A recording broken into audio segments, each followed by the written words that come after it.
ശബരിമല സ്വർണ്ണപ്പാളി വിവാദത്തിൽ പ്രതികരണവുമായി ദേവസ്വം ബോർഡ് മുൻ പ്രസിഡന്റ് എൻ വാസു. ഉണ്ണികൃഷ്ണൻ പോറ്റിയുമായി ബന്ധമില്ല, സ്പോൺസർ എന്ന നിലയിൽ കണ്ടിട്ടുണ്ട്. താനുള്ള കാലത്ത് അല്ല ദ്വാരപാലക ശില്പങ്ങൾ ഇളക്കി കൊണ്ടുപോകുന്നതെന്നും തിരികെ സ്ഥാപിക്കുന്നത് എന്നും എൻ വാസു മാധ്യമങ്ങളോട് പറഞ്ഞു. മെയിലിൽ ഉണ്ണികൃഷ്ണൻ പോറ്റി ചോദിച്ചത് അനുമതിയല്ല, ഉപദേശമാണ് തേടിയതെന്ന് എൻ വാസു പറഞ്ഞു. മെയിൽ എന്റെ ഓർമ്മയിൽ ഉണ്ടായിരുന്നില്ല, അതിനാലാണ് ആദ്യം ഇക്കാര്യം പറയാത്തത്. ഉണ്ണികൃഷ്ണൻ പോറ്റിയുടെ മെയിൽ കൈമാറിയത് സ്വാഭാവിക നടപടിയാണ്.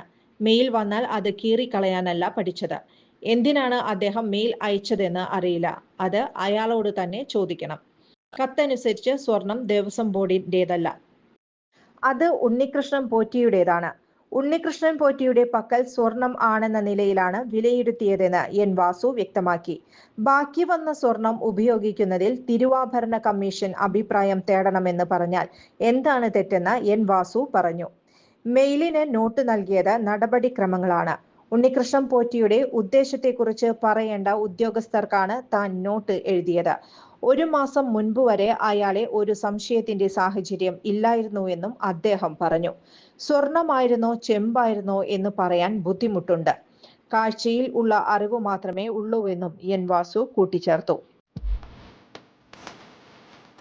17 വർഷത്തെ ഈവന്റ് മാനേജ്മെന്റ് രംഗത്തെ സേവനം ജനശ്രദ്ധയാകർഷിച്ച Highlook party planet and events വടക്കാഞ്ചേരിയിൽ wedding catering service, birthday decoration, haldi property rentals, corporate event, exhibition, inauguration, travel tourism, photography and video, honeymoon package എന്നിവ ഇനി ഞങ്ങളിലൂടെ ആഘോഷമാക്കാം.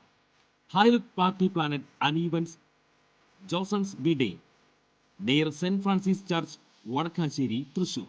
ഫോൺ 9497558576 9745451369. കൂടുതൽ വാർത്തകൾക്ക് ഞങ്ങളുടെ ചാനൽ സബ്സ്ക്രൈബ് ചെയ്യുക. ഫേസ്ബുക്ക് ഫോളോ അപ്പ് ചെയ്യുക. വാർത്തകൾ വേഗത്തിലറിയാൻ